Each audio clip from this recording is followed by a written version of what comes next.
Hi, everyone. Welcome to the PoliticAL update with me, Alexandra Acker-Lyons. I pay attention to the political news so you don't have to. This is the advice I give to my millionaire clients, and you get it for free. Coming to you from my dad's house in Broomfield, Colorado. Hope everyone has been having a good week. It is Friday, November 7th. We have so many things to talk about and celebrate. Wow. Tuesday far surpassed even my wildest, most optimistic expectations. I was like, okay, Abigail is going to do like 11 or 12%. I thought Mikey would probably get to 7 or 8%. I felt really good about Mandami and Prop 50 and some of the obvious things. Felt good about Pennsylvania Supreme Court. But like, holy cow, blew it out of the water. Won the Georgia Public Utility Commission races by double digits, broke the supermajority in Mississippi. Women were elected everywhere, in particular in Virginia. 10 of the 14 flips were women candidates. Women mayors won all over the place. Moms for Liberty went 0 for 31, which makes me particularly happy as someone who spends a lot of time thinking about school board races.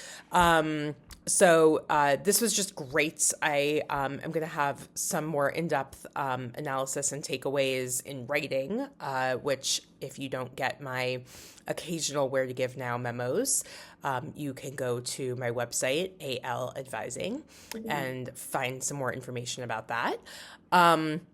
But this was a good night across the board, and it had a lot less to do with ideology and showing that like where we show up, where we try, we did well.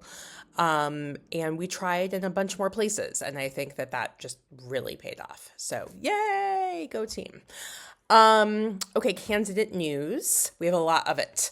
Our queen, Nancy Pelosi, has decided not to run for re-election. This is not terribly surprising. She is 85 years old after all. But once again, kind of showing how leadership works and how it can be done, and passing the baton. There have been a lot of stories written about her. I really encourage you to go look at some of the ones that are written by like local California and San Francisco outlets that talk about her impact on San Francisco in particular. So just thank you, Speaker Pelosi, forever my speaker. I have a pillow in my office that says Speaker Pelosi. It has her face on it. It's the best. Alex Padilla, also in California, current senator, has decided not to run for governor. It's a super crowded field. It's a top 2 primary. He probably would have immediately become one of those top 2, but it's going to be messy. So good for him, sticking to what he's already doing. In Massachusetts, where Congressman Seth Moulton has announced a primary challenge against Senator Ed Markey, we are hearing that Congresswoman Ayanna Pressley is taking a close look at jumping into that race. I think the hope here is obviously that Senator Markey, as much as I adore him, he is truly one of my favorite members, decides not to run for re-election, and that Ayanna Pressley that can kind of then take that progressive wing of the party, which is sizable in blue Massachusetts. In Florida, Jerry Demings, who is the mayor of Orange County and is the husband of former Congresswoman, former Senate candidate Val Demings, has announced he is going to run for Florida governor. He is definitely the most prominent Democrat to express interest in running there. Still going to be hard. We will see how all of that shakes out. In Maine, too, Jared Golden has announced he is not going to run. Jared is someone interesting. He's not someone who I had supported over the last several cycles because he was too conservative for me and for most of my clients.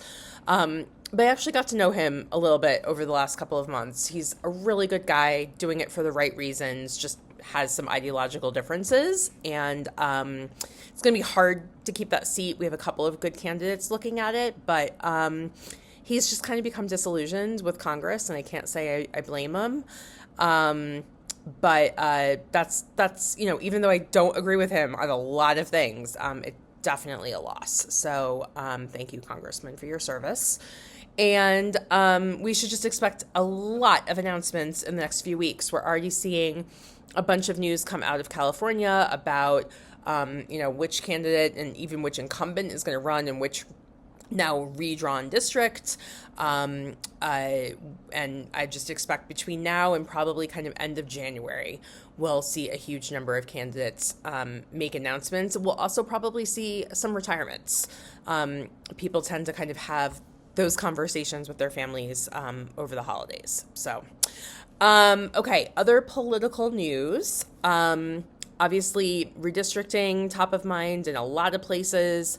Prop 50 passed, giving us a path to at least 5 seats in California. Maryland is looking at redistricting.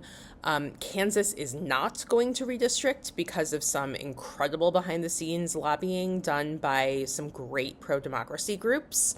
And hopefully Republicans are a little nervous after Tuesday, and they don't want to dilute their own districts.